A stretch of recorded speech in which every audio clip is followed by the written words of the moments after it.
Professor Gus John. Thank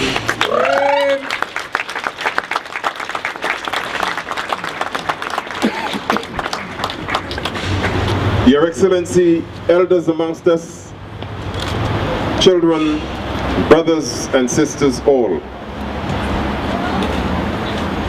In preparing my few words for this important ceremony, I've been greatly assisted by this book by our brother Colin Grant, Negro with a Hat, The Rise and Fall of Marcus Garvey and His Dream of Mother Africa.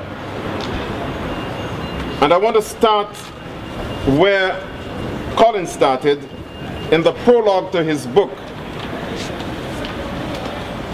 At the end of May 1940, Marcus Garvey sat cold and forgotten in a tall, drafty rented house at 53 Talgarth Road in West Kensington, London. Recovering from a stroke which had left him partially paralyzed, he was sorting through the newspapers that his secretary Daisy White had placed beside his bed when he came across a headline which he knew could not be true. Marcus Garvey dies in London.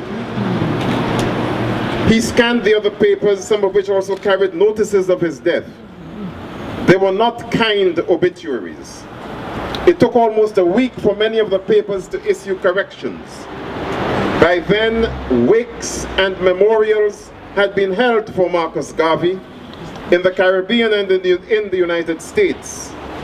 Garvey found himself eulogized by a number of people whom he had considered enemies, and vilified by others who had not forgiven him for his alleged exploitation of black people.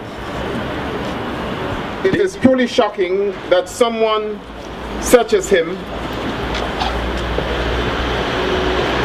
and given all that he did, a movement of 11 million people, touching the diaspora in the Caribbean, in the Americas, the continent of Africa itself, which he never got to visit because the colonial authorities would not allow him.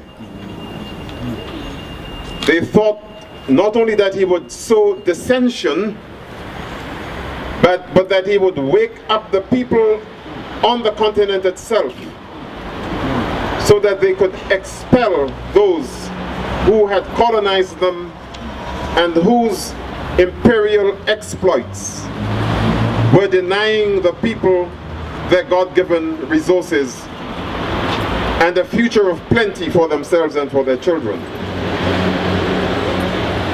In his book on Malcolm X, Manning Marable tells the influence that Marcus Garvey had on the United States of America, and particularly on the family of Malcolm X, Malcolm's mother and father, and how it was the UNIA that sustained them, that family that sustained them, when they were going through the most barbaric forms of oppression, from lynch mobs, from the state and its executing arms, from poverty, so that he kept alive in African people not only a sense of who they were, but the sense of who they could be and needed to be. But he always retained a passionate conviction that African people could never be the full selves outside of the continent of Africa itself. In that, he differed from many. And he made some enemies along the way. And he had a message, particularly for us in the diaspora. A message which Malcolm himself was to recast when he said, if a cat goes into an oven to have children, it produces kittens and not hot cross buns.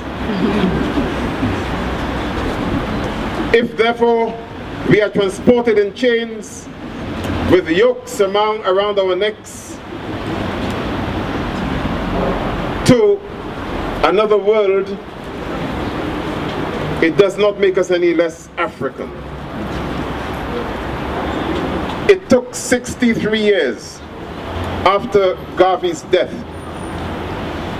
for the African Union to adopt his dream and make a declaration that they will constitute the diaspora the 6th region of Africa. And in the last 7 years I have been doing some work with the African Union, trying to put in place the modalities for making that happen, looking at the implications of reunifying the diaspora with the motherland, implications for education, implications for culture, implications for economic cooperation, social cooperation, implications for what we do and think and believe in terms of religion and religious beliefs. We are a people with a proud history that predates Christianity and all that stuff. Some of us choose to forget that, so we turn our back on our traditions. We fail to understand the significance of those whom the ancestors sent us, because it is they who sent MOSIAH Garvey. We are assembled here tonight as the descendants of a suffering people, and we are determined to suffer no longer. Garvey trembled with these words. His powerful voice called out, and the people responded with amens and praise the Lords. Wherever I go, whether it is England, France, or Germany, I am told this is a white man's country. Wherever I travel throughout the United States of America, I am made to understand that I am a nigger.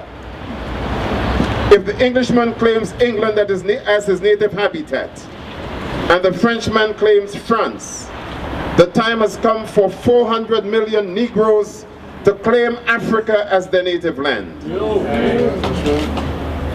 And so he went on.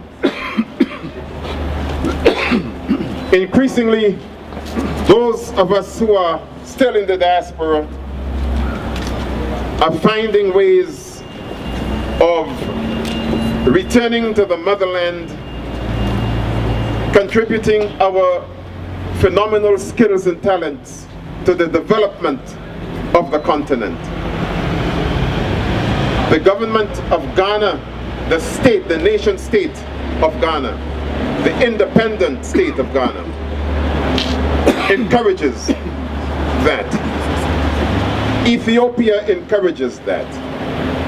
We must all have a vision that Africa will be the greatest continent on earth.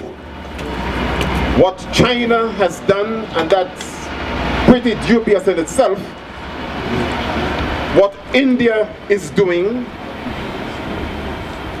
Africa can do 10 times better. So let us have that hope.